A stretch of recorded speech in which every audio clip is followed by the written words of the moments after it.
The 2026 FIFA World Cup semi-finals is over, and over the last months, football's biggest nations battled for glory on the sport's grandest stage. From stunning goals and dramatic upsets to the stars and stories shaping this tournament, we have it all covered. I'm Ellie Richardson, and this is the NewsXWorld FIFA World Cup special, and your headlines for today are: defending champions Argentina are through to the FIFA World Cup final after a dramatic 2-1 comeback after victory over England in Atlanta. Enzo Fernández levelled late before Lautaro Martínez struck the winner in the 90th minute to send Lionel Messi's Scaloni's side into the title decider. Argentina will face Spain in the 2026 FIFA World Cup final on July the 19th after both sides emerged victorious in the semi-finals. Spain booked their place by defeating France 2-0 to set up a blockbuster clash for the football's biggest prize. England will take on France in the World Cup third-place playoff after both nations fell short in the semi-finals. The match will finish third.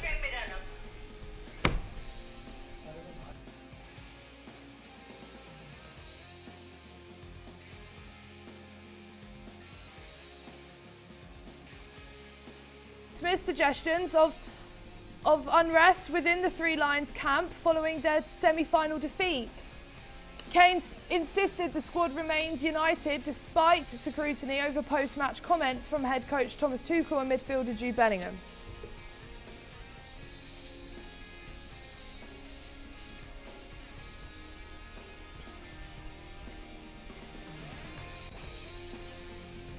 And now we go to what happened last night. One of football's greatest rivalries delivered another unforgettable chapter as defending champions Argentina came from behind to beat England 2-1, booking their place in a second consecutive FIFA World Cup final and ending the Three Lions' hopes of lifting the trophy.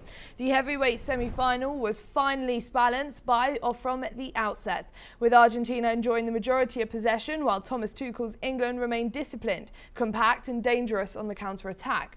After a tense first half and ended goalless, England struck first in the 55th minute when Anthony Gordon finished a flowing move to put the Three Lions within touching distance of the final. England defended bravely as Argentina dominated possession and pushed relentlessly for an equaliser, as their pressure finally told in the 85th minute when Enzo Fernández fired home after sustained attacking play to level the contest.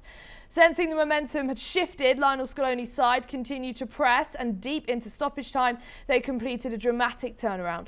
In the 90+2nd minute, Lautaro Martínez clinically converted the winner, breaking English's hearts and sending the Argentine fans into wild celebrations. Argentina's patience, quality in possession, and ability to deliver on the biggest moments proved decisive as they secured a dramatic 2-1 victory and advanced to their second consecutive World Cup final, where they will look to defend their title they won 4 years ago. For England, it was another painful defeat against other old rivals, with Thomas Tuchel's side falling just short minutes out of place in the World Cup final after leading for much of the second half.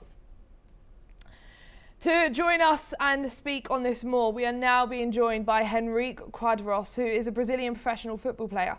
He developed his early career through several youth academies in Brazil, including Santonanos FC, Commercial FC, Jose Beneficio EC, and moving into senior football, his career expanded internationally, taking him through European clubs and lower tier leagues. Thank you so much for joining us here today on our World Cup coverage here on NewsXWorld. It's a pleasure to have you on. Now, England were just minutes away from reaching the World Cup final after Anthony Gordon popped in a beautiful goal, which was done by an amazing attacking display. You could see how the attack moved. They made sure they used the pitch this time.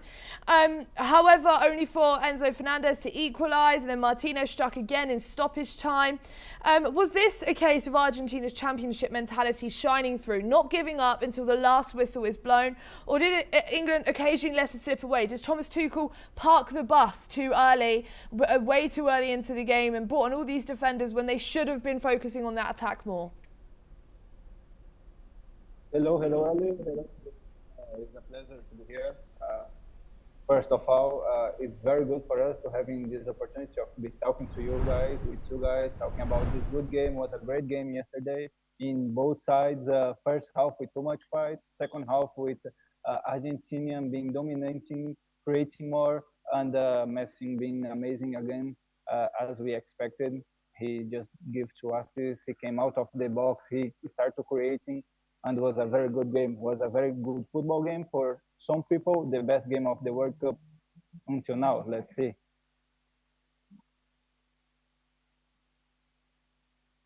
And also, Lionel Scaloni's side have now reached a second consecutive FIFA World Cup final after yet another remarkable knockout comeback.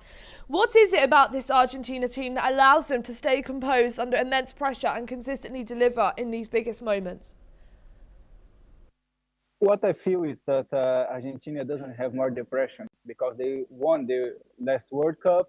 Now they have this freedom to play. They have Messi in, even that he's 39 years old, he's playing free now. He's playing as if he was just a kid enjoying the game.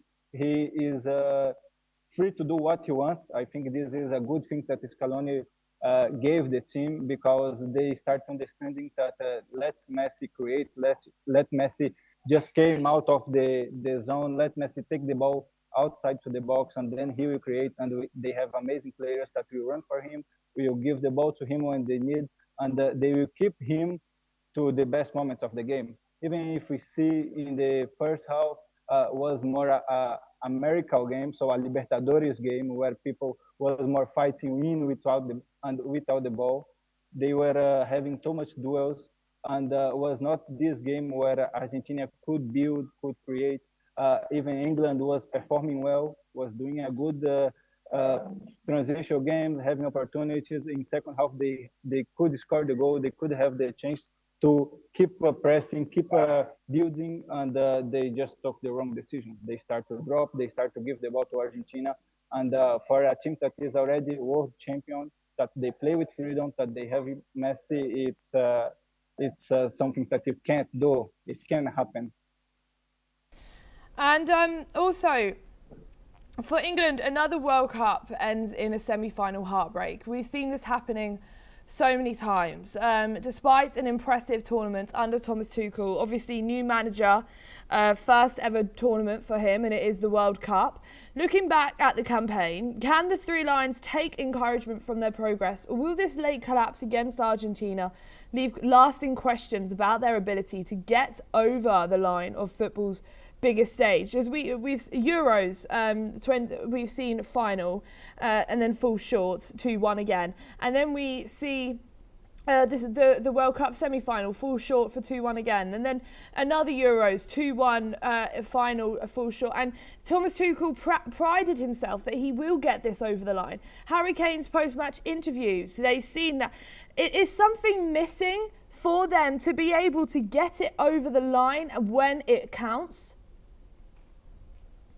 Well, as we can see, it haven't been so easy for England in these crucial moments. So even when Tuchel came to replace Southgate, this was the goal, because they had these situations before. They had situations where England was there in the moment, but looks like they needed something else. They needed some more pressure or attitude. Even Tuchel was a Champions League coach champion. He was winning another titles, and he came with this name that could make the difference. He could be this guy to give this title that England was looking for so many years. But what we see is, like, in this moment, we can't understand how he tried to act, or how he decided this, because it was a mistake that was happening before. They start dropping the lines, and even in this game. So basically, it was the same mistakes that they made before. And maybe England, it's not that England doesn't have the quality, because they have the players, they have the squad to act different. So it's complicated to say. Of course, against Argentina, that is a good team that start creating, start pressing, that never gives up, and it's complicated to England. But I think it's more like England gave the opportunity. as we can say, like we saw that Tuchel was smelling blood, and the coach of Argentina took it, and he saw the opportunity of pressing. He saw that it could be possible to come to the draw, and after to score the second goal. Absolutely. Henrik, please stay with us as I'll be joining back with you very shortly. Now, England's heartbreaking World Cup semi-final defeat to Argentina has added another dramatic chapter to one of football's most intense rivalries. England were on course for a place in the final after Anthony Gordon gave them the lead in the 55th minute, but Argentina produced a late comeback, with Enzo Fernández equalising the 85th minute before Martinez scored in stoppage time. The defeat extends England's wait for a men's World Cup title beyond 6 decades. The rivalry between these two nations goes far beyond football, shaped by controversy, history and political tensions. The 1966 World Cup quarter-final between the sides sparked bitterness after Argentina captain Antonio Ratin's controversial red card. 16 years later, the Falklands War added a deeper political dimension to the fixture. In 1986, Diego Maradona created football's history against England with the infamous Hand of God goal with his iconic solo strike.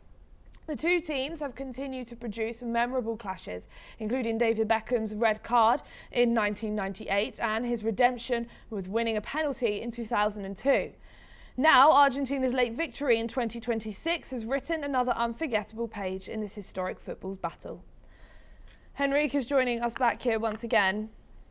Thank you for staying with us and joining us back here. Now, it's safe to say that this rivalry between these two sides, many people say that in football, especially within the World Cup, there isn't much rivalries going on when it comes to countries. However, Argentina and England have spanned for so long against each other.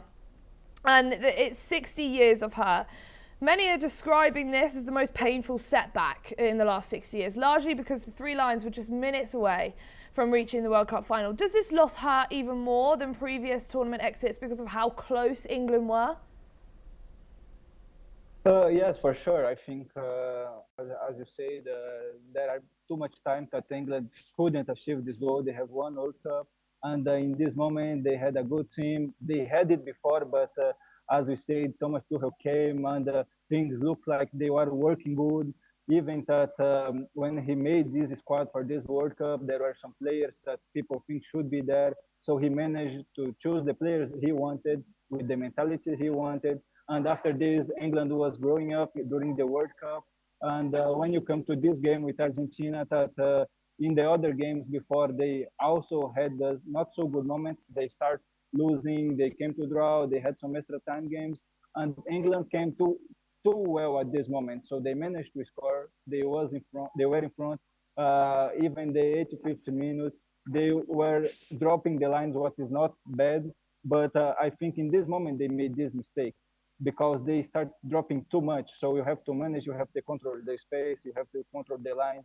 And it's not easy because the fans always wanted the team to keep it, to try to go in counterattacks, to go against Argentina a bit higher, to press a bit more, because if you start giving this space, it's complicated. And as a team, when you feel that the other team is going against you, they are getting bigger on the game, they are having more opportunities, the goal, it's a matter of time. And it was what happened. And you can understand how the English supporters were, because if you are winning and in 5 minutes you just see the game going away, you just see this frustration. As we say, the details, the way that the coach make the decision to drop the team too much, it's painful. It hurts a bit.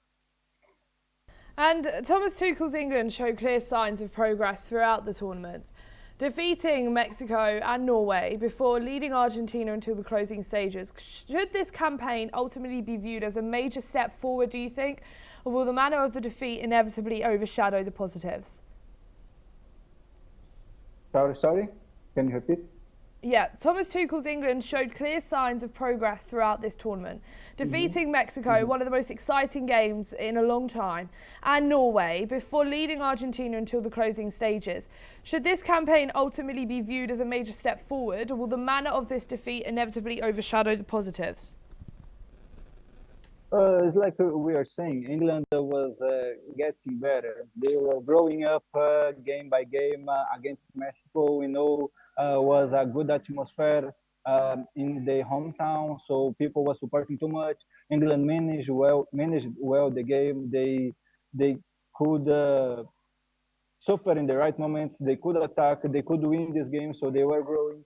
And of course, now we are still feeling this in the World Cup. So we are still feeling that, okay, it was a disaster when you go out like that. But I think they also have to think that they went out for Argentina, that they is the team that is the world champion right now, the team that has this consistency, and it's not easy. It's not easy if you say, okay, we did well, we are growing, we are going to this title, and I think after a few moments when they start to breathe, to understand the things, they are a young team, and also it can be something that they will learn, and in the future they can achieve the title, maybe the Euro, maybe the World Cup. But yes, it can be a direction. They can think that they are going the right time, in the right direction. Stay with us, please, as I'll be joining back with you in just a moment. Now, Argentina's World Cup celebrations have sparked controversy after two players displayed a Falkland Islands-related banner following their semi-final win over England. Defenders Giovanni and also Nicholas were seen holding a banner with the message that the Malvinas belong to Argentina during the team's post-match celebrations. The display references the Falkland Islands, known as the Malvinas in Argentina, a territory at the centre of a long-running sovereignty dispute between Argentina and the United. And joining us back here for this, perfect, thank you. Argentina's celebrations after their World Cup semi-final victory over England has sparked controversy after players displayed this Falklands War banner, with reports suggesting FIFA could investigate. Where should football draw the line between expressions of national identity and political messaging on the pitch, given the fact that FIFA have always been very clear that this shouldn't happen, and it has, again, and Argentina have done it. What do you think on this situation? I think that there are things that players, staff, everyone should just be focused on, and I think this is football. Of course, there are many things out of the pitch that always will happen, but even in these big tournaments where people is always looking for, and I think it's not easy. It's not easy. It's something that shouldn't happen too much, but even in this world where internet has given access to everyone in all the moments, so the main thing here is that this Argentina and Spain have to be focused on the good game and not be looking too much for what happened and what the news came from, what the situations came from, because it can affect if the mental is not good, if the concentration is going to both ways, it can, of course, reflect on the game. It can be not good in the game. It can affect you and you can react in a good way, of course, losing the main goal, such as being the World Cup champion. The England-Argentina rivalry already carries decades of sporting historical significance. We've already spoken about that, obviously, but could this latest incident add another layer to tensions between these two sides in the coming years, in any future meetings? Is there a risk that this fueled controversies, as this game was a very physical one too, it's safe to say, at least? Is this beginning to overshadow one of football's greatest rivalries, do you think? I think in the game today, like I was saying before, there are different ways of playing the game. I was saying England, Spain, for example, in England, Argentina, for example, we had a first half that we could say like more physical, like Libertadores. So teams fighting in without the ball, pressure, too much talk, too much mental games. And that is the way of playing the football that Spain, for example, likes to play, controlling the game. They had the semi-final against France. They could control with the ball, without the ball in different moments. So yeah, I think that is the way of play, and that is the way you choose to play. And I think Argentina in this game, we're gonna go for win this final. And Spain, that is more technical team, will try to go in another way. And I think if they have the good mentality, they will try to not be affected by these things coming from outside, this rivalry and everything else. Absolutely. Henrik, stay with us once again, please, as I'll be joining back with you very shortly.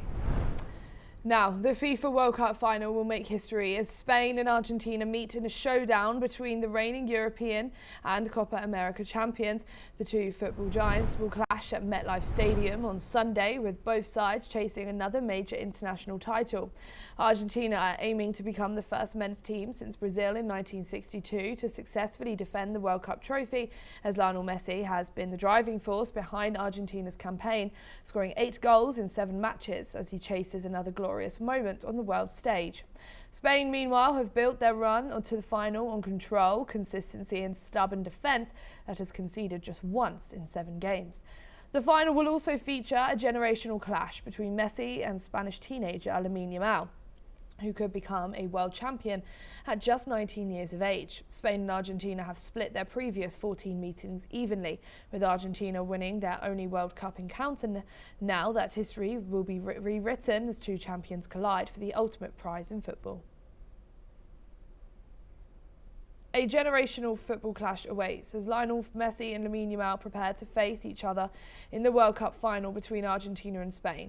The two Barcelona icons have remarkably connection, which then goes back 19 years, as a young Messi took part in a charity photo shoot with baby Yamal. Today, the two left-footed stars stand on opposite sides of the biggest stage of football, as Messi is chasing back-to-back World Cup titles with Argentina, while teenager Yamal is leading Spain's change for global glory after their Euro 2024 triumph. A meeting that began in Barcelona photo shoot will now continue under the World Cup final in Spotlight. Henrik is joining us back here once again. Thank you for joining us back here. Now, the 2026 FIFA World Cup final will see Spain take on Argentina. Does this represent the ultimate showdown between Europe and South America dominating football philosophies, and what should make this final so compelling, do you think? I think yes. Of course, we know the quality that we have in South America. We know the quality of the even is growing so much. Even the teams that a few years ago were like considered weak teams, they are getting more competitive. They are learning and taking some strength now, and there's no easy games here. And when you go to Europe, you have this concentration, this way of playing the game, this way of building the game that we know that makes Europe also the big place where the big nations are always competing against each other. And for this final, Spain comes, like I said, with a very young team, but with a very good organization, with Rodri as a midfielder controlling the game, being one of the most important players in this World Cup, with Lamine Yamal that we know the quality, we know his potential. And yes, on the other side, we have the Albiceleste, the Argentinian team that already won this World Cup, that already know how to play, know when and how to suffer. And that is never dead. That always they can come from behind like 1-0 in this last game. They can change the game. They can change the result. So yeah, will be a good game. One Spain that is ready after a win France to become the world champion, and one Argentina that is prepared and knowing the way to go to this second triple. And Henrik, my last question to you is, who do you think, or who would you like to win this FIFA World Cup? Not easy question. And as a Brazilian, we can say that here in South America, we respect too much Argentina. We have too much respect for what Messi is doing at this moment. For me, I look like they have 3. If they go for another one, it's going to be the 4th, you know. So Spain has 1. I'm going to go for this. I think if Spain takes it, it's in good hands. I think it's a new generation that deserves, is doing a good job. They won the Euro. So yeah, I think I'm going to go to this side. I say sorry for Messi and company. and for my Argentinian friends. But yeah, I hope Spain can win this World Cup, and I think it would be good because even that Brazil is not in so good moment, we still have 5. So it's not good if Argentina come too close for us. Absolutely. Henrik, thank you so much for joining us here today on our World of Sports. It's a pleasure to have you on. Thank you. And that is all for today in our special coverage of the FIFA World Cup 2026 on World of Sports. Thank you for joining us. Be sure to tune in again tomorrow at the same time as we bring you the latest results, breaking news, expert analysis and highlights from this FIFA World Cup. Thank you.